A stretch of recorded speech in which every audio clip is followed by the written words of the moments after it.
want to move now to that scandal rocking the Miss America organization. Top leaders have resigned after derogatory emails taking aim at pageant contestants were leaked.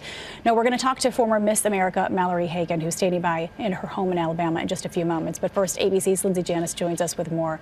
Lindsay, good morning to you. Good morning, Paula. Those leaked emails, some of which are too vulgar to share, used demeaning and misogynistic language to refer to past Miss America winners. It prompted a group of former winners to demand those resignations.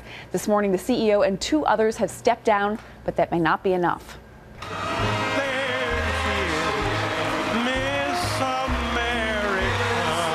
There she is, or there she was.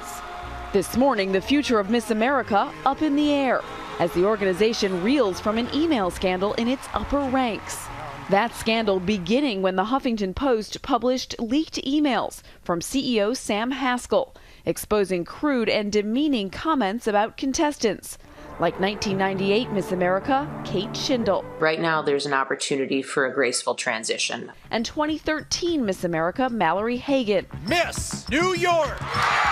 Who was belittled about her love life and weight. Having someone bully you, belittle you, demean you, degrade you in any way is not okay, no matter what. Miss Virginia Caressa Cameron! At least one former Miss America didn't find the scandal shocking.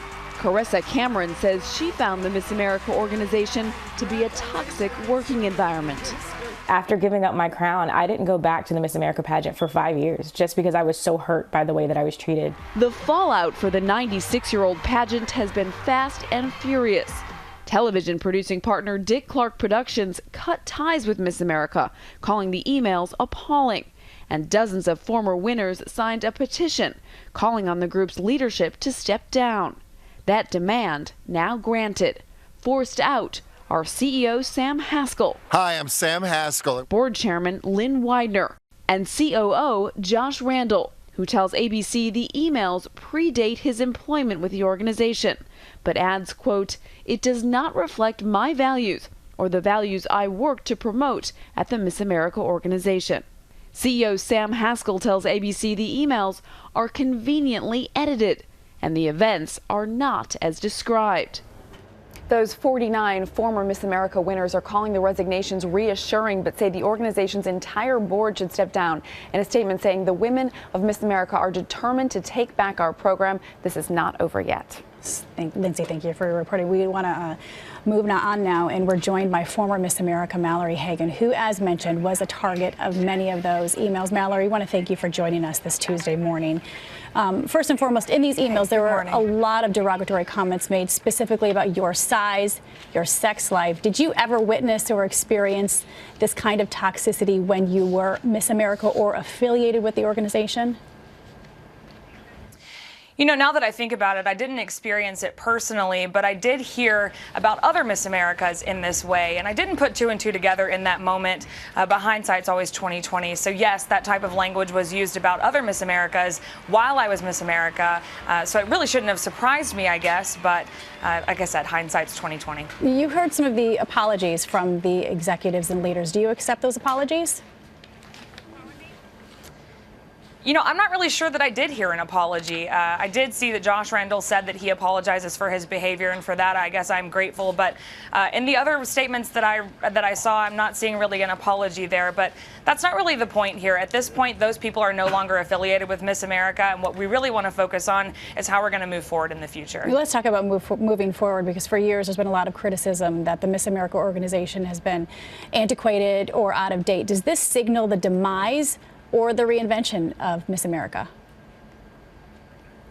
I hope it signals the reinvention, and I hope that we're starting a larger conversation here. You know, I've been an upstander for other people my entire life. My platform as Miss America was called Stop It Now, Child Sexual Abuse. And so I've advocated for others in situations of abuse for a long time. And here I am finding myself in a situation over the last 4 years where I didn't know how to advocate for myself. And Brent Adams is really the unsung hero here. He stood up for me. He stood up for all of these women.